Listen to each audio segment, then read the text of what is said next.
Hey guys, welcome to HardReset.Info channel. Today I have Google Pixel 9 Pro XL and I want to show you how to set mobile data limits on this device.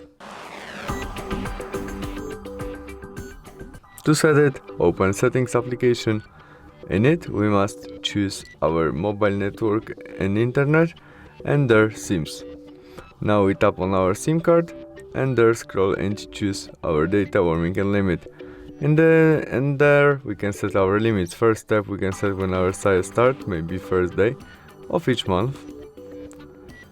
In this part you can turn on off data warming and we can set it in gigabytes, megabytes, what you prefer.